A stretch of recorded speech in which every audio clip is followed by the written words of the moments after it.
Donc je me retrouve actuellement sur le stand Ferrari avec Thomas. Thomas, merci de Bonjour, nous accueillir. bienvenue Michel-Ange, avec plaisir. Merci. Thomas va nous faire découvrir ce qui est le mythe.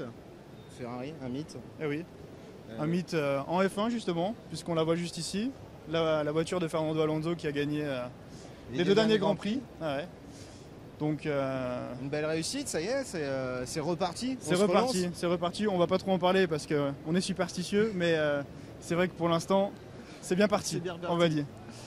Au niveau des nouveautés, au niveau de ce parc automobile qui est magnifique, j'aime beaucoup la déclinaison rouge. Oui, alors c'est une nouvelle couleur, c'est la rouge triple foco qu'on a mis sur la California, ici à Paris. Et donc en fait on a un biton aussi pour jouer avec le toit noir mat. C'est vraiment très joli. Donc là c'est la California, on présente ici à Paris, on l'a amené avec le système LA.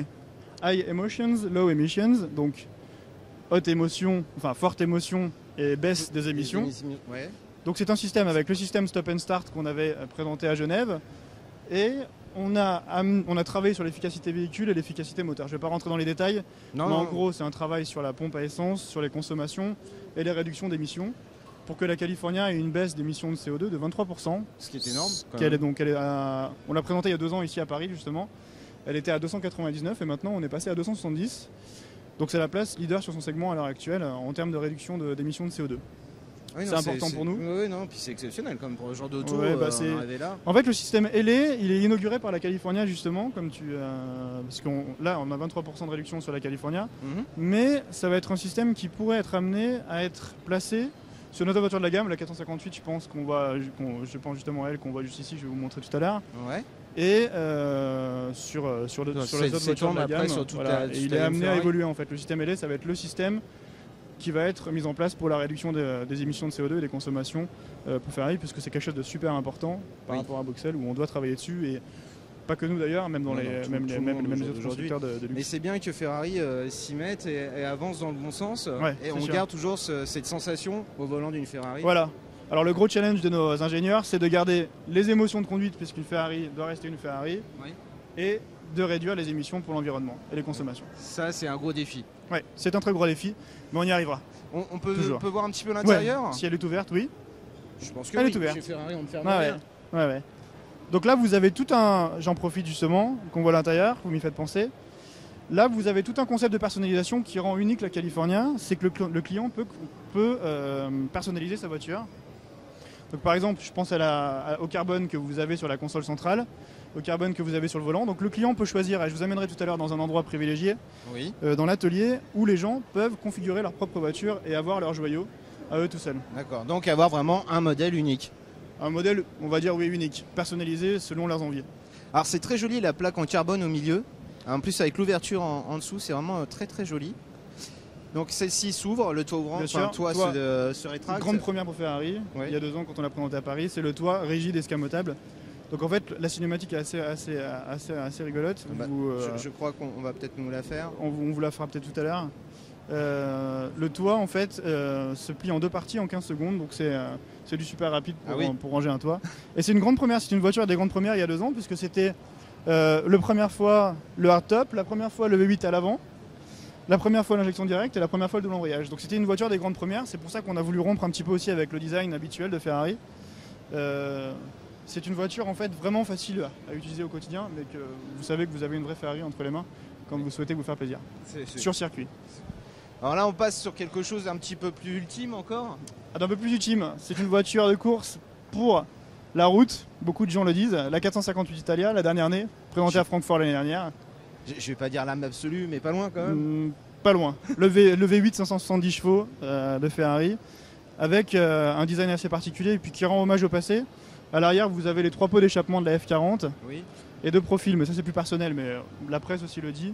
On a un design de la Enzo. Et la petite chose que je ne sais pas si vous savez, donc là on a des moustaches qui bougent. D'accord. Pour qu'à haute vitesse, la voiture ait moins de résistance en termes d'aérodynamisme et que la voiture aille plus vite. Donc c'est pour ça que vous avez les appendices ici aussi et ici pour refroidir le moteur et les freins carbone céramique. C'est magnifique. 2 séries chez Ferrari.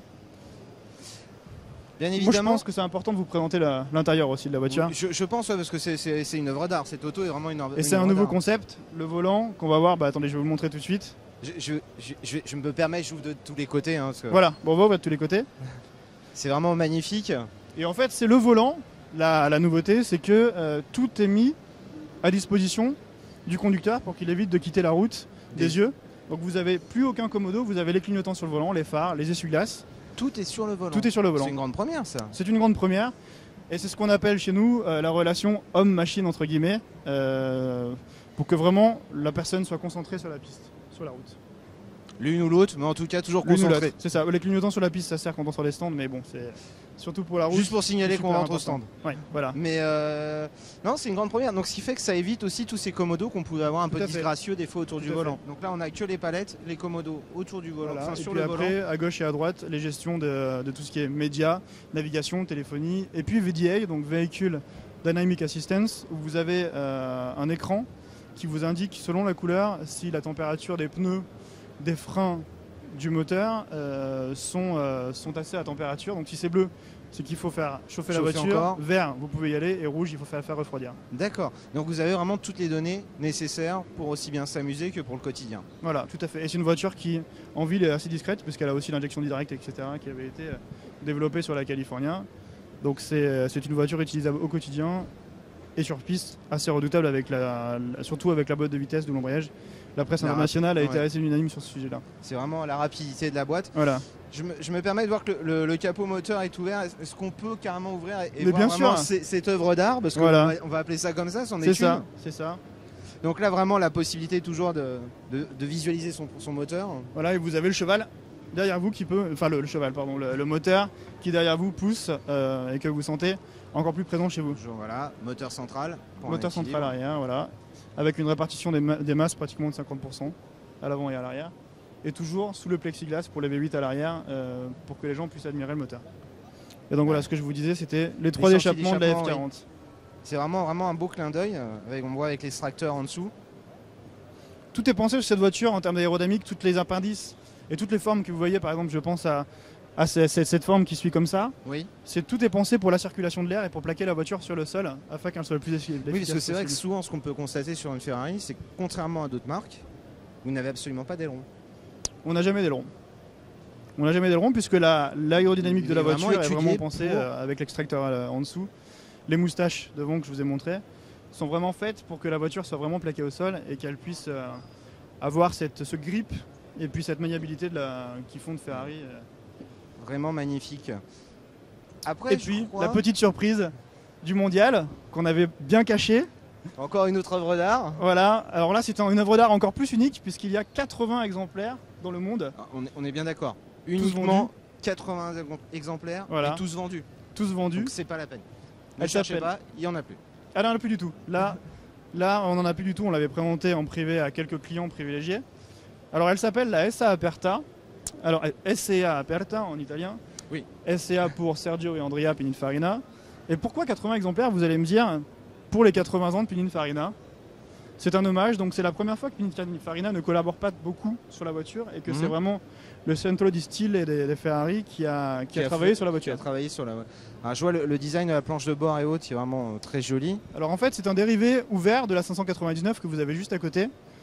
Le gros challenge qui a été sur cette voiture, ça a été parce qu'on n'a pas juste ouvert la voiture, on a vraiment travaillé le châssis. Oui, parce qu'il faut trouver la rigidité. C'est ça. Pour un véhicule comme ça. Parce que vous avez un châssis qui est normalement sur une voiture fermée, donc là on a travaillé le châssis pour avoir la rigidité d'une voiture fermée sur une voiture ouverte. D'accord. Et qui reste constamment ouverte. On peut. Alors vous avez un toit de secours si jamais en cas de forte intempérie, mais Aperta ouverte, c'est vraiment une voiture qui est faite pour vivre ouverte, comme beaucoup de barquettes qu'on a présentées. Les chevaux au vent, profitez du V12 de la GTO, 670 chevaux, donc c'est la voiture la plus puissante à l'heure actuelle chez Ferrari.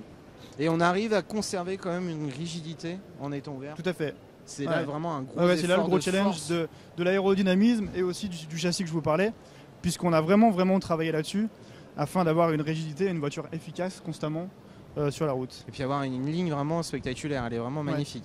La déclinaison uniquement dans ce coloris-là ? Non, les gens peuvent la personnaliser, donc c'est encore mieux. Donc vous pouvez avoir votre joyau unique en personnalisant même l'intérieur. Et on peut personnaliser l'intérieur. Donc on a 80 voitures, mais on peut avoir encore plus de voitures uniques Et une grande première qui va être sur la California, pardon, Je vous en prie. qui va être sur la California, c'est les sièges imperméables. En cas de pluie, vous n'aurez plus de marque de pluie sur vos sièges, donc c'est pour ça que vous avez cet aspect un peu vieilli. C'est l'imperméabilisation de ces sièges-là. Ah, ce qui est bien, Ouais. surtout pour ce genre d'auto. Toujours pour ce genre d'auto qui se vit au quotidien ouverte. Et puis vous avez toujours le Manettino dont on parlait tout à l'heure pour les différentes positions. Non, d'ailleurs, on n'en a pas parlé tout à l'heure sur la Non, mais on y 458. reviendra parce que j'ai bien envie d'y retourner. D'accord. En fait, le Manettino, c'est différentes positions de style de conduite où vous avez les suspensions, la direction, les aides, les ABS qui se Pas qui se déconnectent, mais qui se règlent. On va voilà, dire qui se jusqu'à la règlent, possibilité jusqu'à de la possibilité déconnecter. de tout déconnecter. Et là, vous êtes seul au monde, seul maître du véhicule sur la piste. Là, déjà avoir une bonne maîtrise du volant, parce qu'on commence à être avec des armes vraiment ultimes.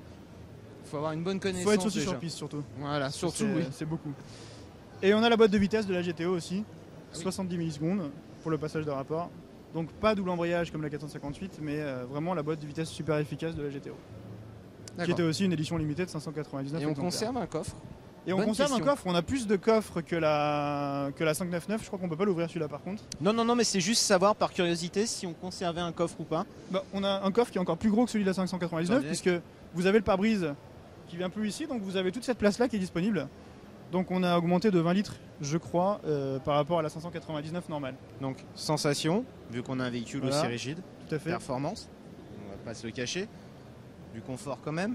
Voilà, et puis Minimum. exclusivité surtout. L'exclusivité, parce que vraiment véhicule unique, 80 Voilà, tout à exemplaires.